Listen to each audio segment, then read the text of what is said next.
जय हिंद फ्रेंड्स, स्वागत है आपका मेरे YouTube चैनल जितेंद्र कैंसिस स्टडीज में। दोस्तों, आज जो है हम प्रकाश के परावर्तन तथा आवर्तन के भाग 8 करने जा रहे हैं। पिछले वीडियो में हमने आपको बताया था कि जो है अवतल दर्पण में वस्तु का प्रतिबिंब स्थिति प्रकृति क्या होती है और उसको हमने चित्र के द्वारा बताया था।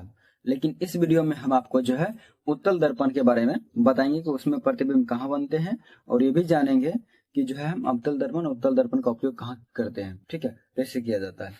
चलिए बिना समय गवाए आपका हम वीडियो स्टार्ट करते हैं। ये देखिए, तो पहला क्या है, उत्तल दर्पण द्वारा यानी कि विभिन्न प्रकार के प्रतिबिंब का निर्माण। तो क्या कहता है उत्तल, अब एक बात ध्यान रखिएगा, अवतल दर्पण हमने देखा था वस्तु प्रतिबिंब कैसा बन रहा था, आभासी बन रहा था, काल्पनिक बन रहा था, छोटा बन रहा था, बड़ा बन रहा था, बहुत ही छोटा बन रहा था और बहुत बड़ा भी बन रहा था। ठीक है, लेकिन उत्तल दर्पण में ऐसा नहीं होता है। उत्तल दर्पण में हर हमेशा वस्तु का प्रतिबिंब जो है सीधा ही बनता है और परावर्तक सतह के विपरीत दिशा में बनते हैं, जिसके कारण इसको हम आभासी प्रतिबिंब के रूप से जानते हैं। ठीक है, और जो है इसमें वस्तु का प्रतिबिंब जो है छोटा बनता है जब वस्तु अनंत पर स्थित हो। इसमें दो ही केस बनते हैं मुख्य रूप से, एक अनंत पर जब वस्तु को रखते हैं तब, और दूसरा जो होता है जब वस्तु को फोकस पर रखते हैं उस वक्त। ठीक, तो ध्यान से देखिए, जब वस्तु अनंत पर स्थित हो, तो जब वस्तु को हम अनंत पर रखते हैं तो आप यहाँ चित्र में देख सकते हैं। ठीक, ये क्या है, प्रकाश की किरण जो है ये अब उत्तल दर्पण है। उत्तल दर्पण को देखिए, परावर्तक सतह धंसा हुआ है, इस तरफ का भाग जो परावर्तक सतह क्या इसका उभरा हुआ है, लेकिन अवतल दर्पण का परावर्तक सतह क्या होता है, धंसा हुआ। ये भी देखिए, इसी में रिटर्न हो जाता था प्रकाश, इस पर्दा था इसे रिटर्न हो जाता था, है कि नहीं। तो इस वाले भाग को हम क्या कहते हैं, परावर्तक सतह कहते हैं, उस तरफ भाग को कहते हैं रजजित यानी रंगा हुआ भाग रहता है। तो इसमें देखिए उत्तल दर्पण में जो है परावर्तक सतह क्या हुआ है, उभरा हुआ, ऐसे करके ये वाला भाग ना उभरा हुआ है परावर्तक वाला, और रंगा हुआ भाग धंसा हुआ है। ठीक, प्रकाश किरण जो है अनंत से आ रही है, जब अनंत से आ रही है प्रकाश की किरणें तो समांतर होती है। तो देखिए अवतल दर्पण में क्या हो रही है, पड़ रही है, इस पर से भी प्रकाश किरण आई जो कि क्या है, समांतर है प्रधान अक्ष के, और ये भी एक दूसरे से क्या होते हैं, समांतर है, और दोनों जो है अनंत से आ रही प्रकाश किरण समांतर है। तो जब प्रकाश किरण समांतर होती है तो कहाँ से निकल गुजरती है, फोकस से गुजरती है। लेकिन देखिए जरा यहाँ पे क्या हो रहा है, ये टकरा करके वापस रिटर्न हो रहा है। तो आप जानते हैं परावर्तित हो रही है, ठीक है, परावर्तित हो रही है, परावर्तित हो रही है। तो बताइए क्या कभी एक दूसरे से आपस में मिलेगी, नहीं मिलेगी। इस यहाँ पर जो प्रकाश केंद्र पर हमने क्या किया कि जो है उत्तल दर्पण में तो डैश डैश करके प्रधान अक्ष बनाया, और इसको जो है आभासी रूप से डैश डैश करके इस फोकस से मिलाया, फिर आभासी रूप से इसी को जो है खींच करके डैश डैश डैश करके यहाँ पर मिलाया, तो जिसको हम कहते हैं आभासी यानी काल्पनिक कहते हैं। ठीक है, जो वास्तव में नहीं बन रहा है, कल्पना किया जा रहा है, ये बनता ऐसा ही है इसमें। ठीक, फोकस पाकर बना, यानी कि जब उत्तल दर्पण में वस्तु को जब हम जहाँ रखते हैं अनंत पर होती है तो उसका प्रतिबिंब कहाँ बनती है, फोकस पे बनती है, और फोकस पे देखिए किस आकार का लगभग बिंदु आकार बहुत ही छोटा बन रहा है। ठीक है, तो उम्मीद करते हैं आप इसे समझ गए। देखिए यहाँ पे लिखे भी हैं, समझिए इसको क्या लिखा है। अनंत पर स्थित वस्तु से आने वाली आपतित प्रकाश की किरणें प्रधान अक्ष के समांतर होती है।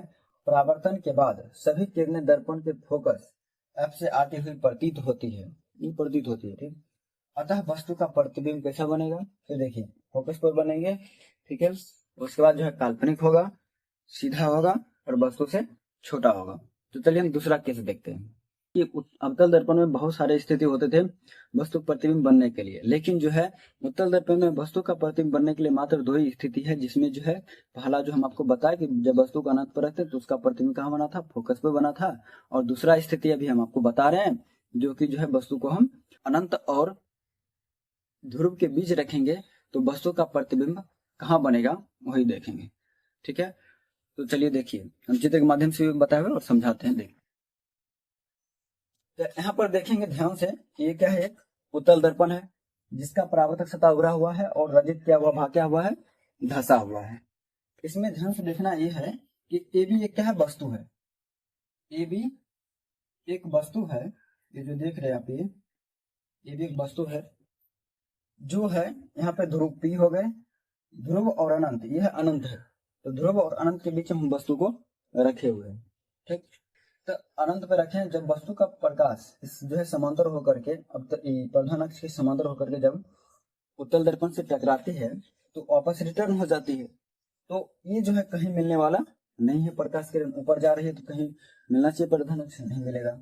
अब देखिए यहाँ पर क्या हो रहा है, इससे प्रकाश किरण क्या हो रहा है, वक्ता केंद्र की ओर जा रही है। तो यहाँ पे उत्तल दर्पण में जो वक्ता केंद्र यानी कि वक्ता केंद्र होते हैं वो क्या होता है, परावर्तक सतह के विपरीत दिशा में होता है।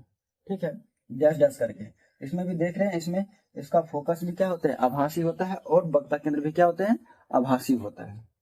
तो यहाँ पर डैश डैश करके ये जो है परावर्तन बताया, तो डैश डैश करके आगे बढ़ाया गया क्योंकि काल्पनिक है, ये दर्पण पीछे बन रहा है। तो डैश डैश करके वक्ता केंद्र पर आए, और ये जो है डैश डैश करके फोकस पर बढ़ाया गया। ये किरण और ये किरण, ठीक है, आपस में कहाँ पे काट रही है, इस बिंदु पे काट रही है, आप देख रहे होंगे। तो इस बिंदु का क्या नाम दें हम, यहाँ पे ए है तो यहाँ पे लिख देते हैं ए डैश, और इसका नाम लिख देते हैं बी डैश। अर्थात जो है ए बी नाम का यानी कि ए बी वस्तु का प्रतिबिंब जो है कहाँ बन रहे हैं, ध्रुव और फोकस के बीच बन रहा है। कैसा बन रहा है, छोटा बन रहा है, और ए डैश बी डैश आप ये देख रहे हैं, ये बन रहे हैं। ठीक है, तो देखिए इसमें लिखा हुआ है, इसमें मात्र उत्तल दर्पण में यही सवाल आता है कि उत्तल दर्पण में बना प्रतिबिंब होता है।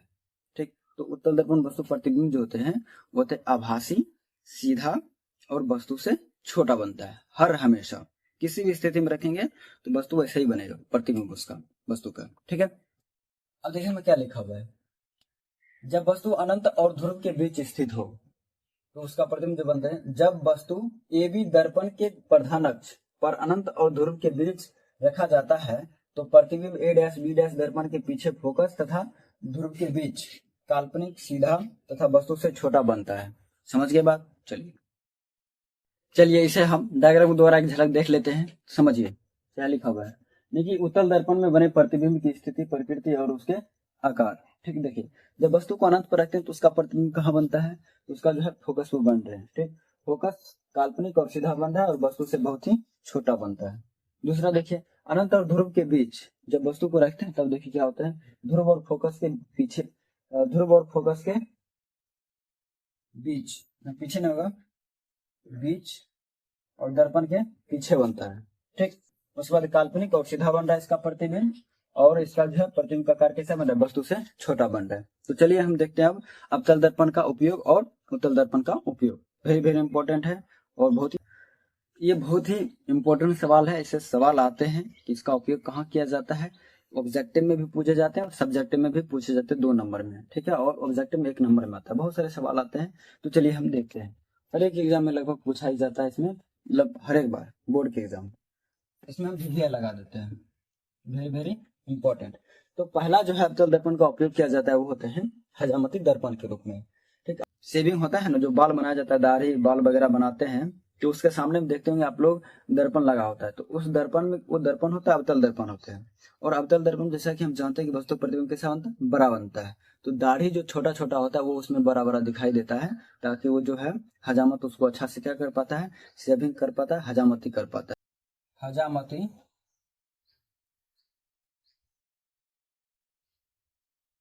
दर्पण के रूप में हमने, और उसमें जो है ध्रुव और फोकस के बीच में, ठीक है, फिक्स किया जाता है अवतल दर्पण को। जैसे जानते हैं ध्रुव और फोकस बीच किसी वस्तु को रखते हैं, उसका प्रतिबिंब कैसा बनता है, बड़ा बनता है, आभासी बनते हैं, सीधा बनता है, और समझ गए, और दर्पण के पीछे बनता है, इसीलिए अवतल दर्पण का उपयोग किया जाता है। ठीक, अब देखिए दूसरा जो है वह है डॉक्टर द्वारा आंख, नाक, कान, गला इस सबको जांच करने के लिए किया जाता है। आप कभी अगर डॉक्टर पास गए होंगे आंख दिखवाने के लिए, या कान या मुंह के अंदर जो कुछ गड़बड़ी होगा जीभ दिखवाने के लिए, तो क्या करते हैं, इसमें लगा लेते हैं हेडलाइट को, ऐसे करके रहता है, सब बारता है, देखता है।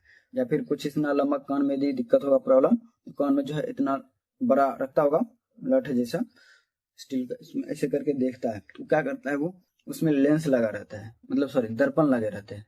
कौन सा, अवतल दर्पण लगा रहता है, कि छोटा छोटा वस्तु को भी देख लेते हैं वैसे करके। समझ गए? तो उसमें किसका उपयोग होता है, तो दूसरा हो गया आपका डॉक्टर द्वारा, डॉक्टर द्वारा रोगियों के आंख, नाक, कान और गला की जांच जांच करने में, ठीक है, किसका किया जाता है? अवतल अवतल दर्पण का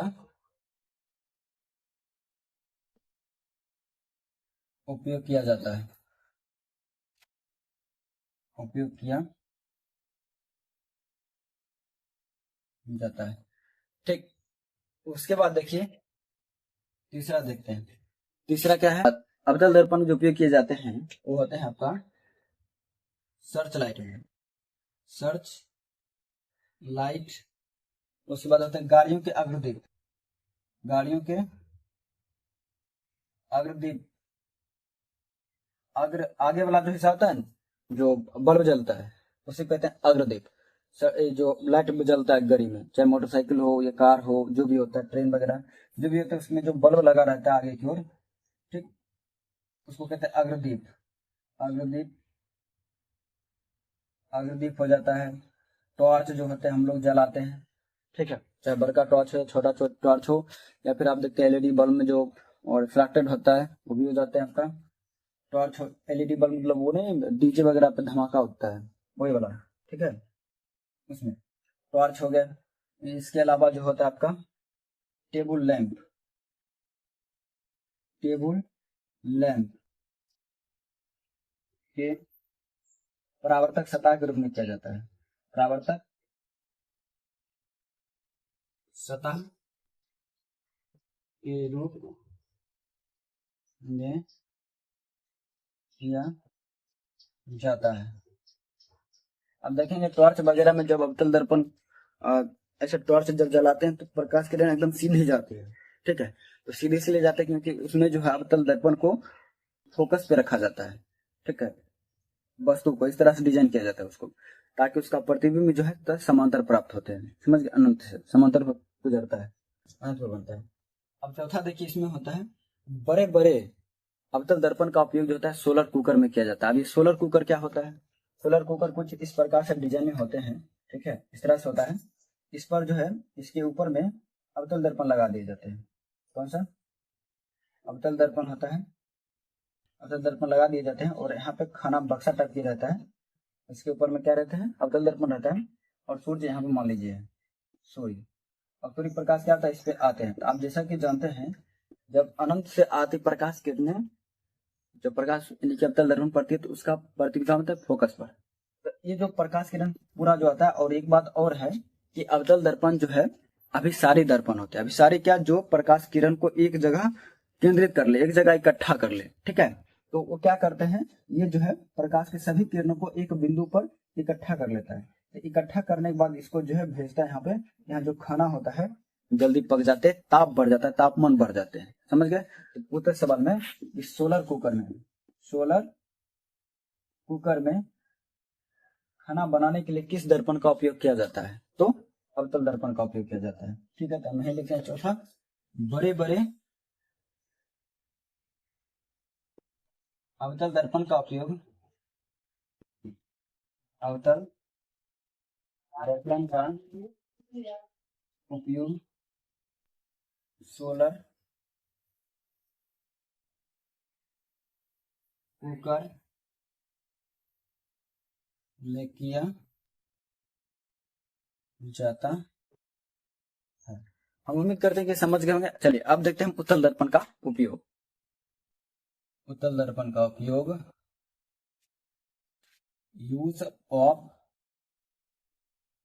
कॉन्वेक्स मिरर।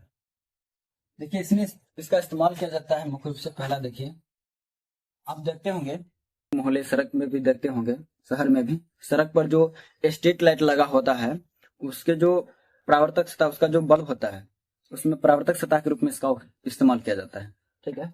जैसे कि देखिए ये स्ट्रीट लाइट होते हैं, ठीक, इसमें इस प्रकार से देखेंगे ऐसे करके रहता है, ये बल्ब है, इसमें बल्ब लगे रहते हैं। तो ये जो आप देख रहे हैं ये वाला हिस्सा परावर्तक सतह के रूप में ग्लास देखते होंगे, ये जो होता है अवतल दर्पण होते हैं, अवतल दर्पण, और इसको क्या कहते हैं? Street light. क्या कहते हैं? स्ट्रीट लाइट कहते हैं, लाइट। और यहाँ पर जो है छत्ता लगा रहता है, क्या? Solar panel. छत्ता मतलब सोलर पैनल यहाँ पे रहता है, सोलर पैनल लगे होते हैं। और इस सोलर पैनल में जो होता है, ये जो होता है गोल गोल टाइप का होता है, ठीक है। तो वो होते हैं सिलिका होता है, जो कि धातु होते हैं, सिलिका। ये क्या होता है? उप धातु होते हैं। जिससे प्रकाश क्या होता है, इस पर पड़ती है तो जितना गर्म होगा उतना ही ज्यादा विद्युत धारा उत्पन्न करती है, पैदा करती है, ठीक। तो सोलर पूछा जाएगा, फिर जो है अब हम लिख देते हैं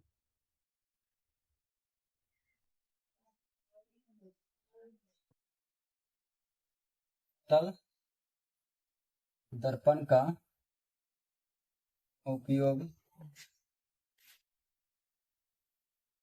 सड़क या गली के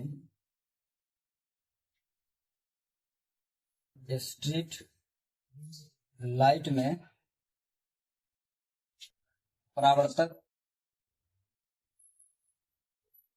सतह के रूप में किया जाता है। परावर्तक सतह के रूप में किया जाता है, ठीक है। और उत्तल दर्पण का उपयोग अगला है, जो होता है, आप देखे होंगे मोटर कार, ट्रक, ठीक है, बस वगैरह, इन सबों में जो होते हैं पीछे के वस्तु को देखने के लिए उसके बगल में देखते हैं, ड्राइवर के बगल में, ठीक है, उस तरफ एक दर्पण लगा होता है जिसको हम साइड मिरर कहते हैं, ठीक है।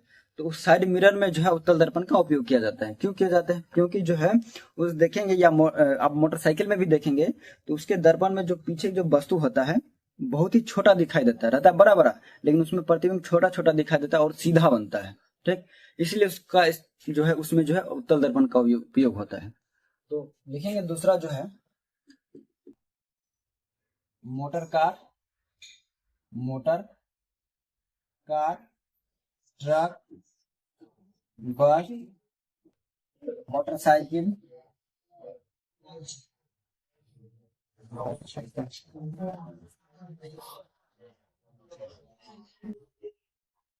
इत्यादि में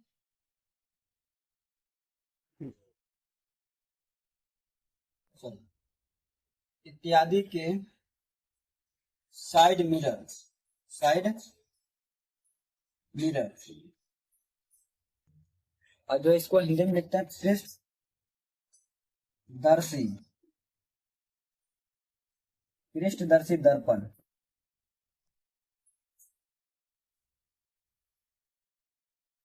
दर्पण में उत्तल दर्पण का उपयोग किया जाता है। उत्तल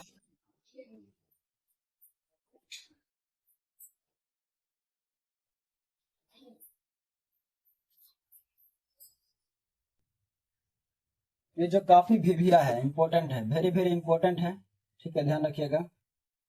ये उत्तल दर्पण के उपयोग में, क्योंकि ये पूछता है कि गाड़ियों के साइड मिरर के रूप में, ठीक है, किस दर्पण का उपयोग किया जाता है, तो उत्तल दर्पण का उपयोग करते हैं। क्यों करते हैं? क्योंकि इसमें वस्तु का प्रतिबिंब जो होता है हमेशा सीधा बनता है, और दूसरा क्या होता है, इसमें वस्तु की अपेक्षा बहुत ही छोटा बनता है, जिसके कारण परिचालक को पीछे की वस्तु को देखने में आसानी होता है, अर्थात दृष्टि क्षेत्र इसका क्या होता है, बहुत बड़ा होता है।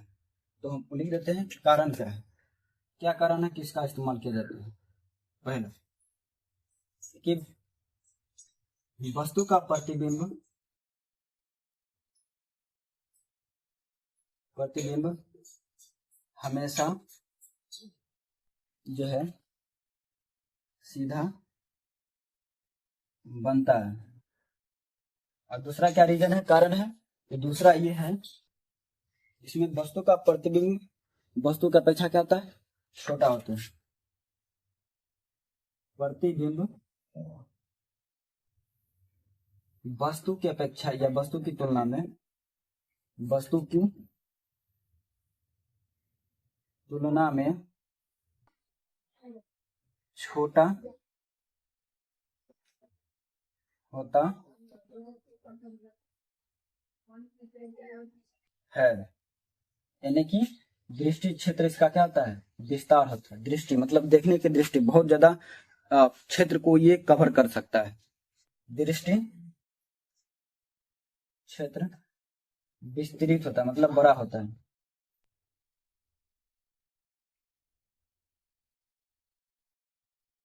ठीक, आप समझ गए होंगे।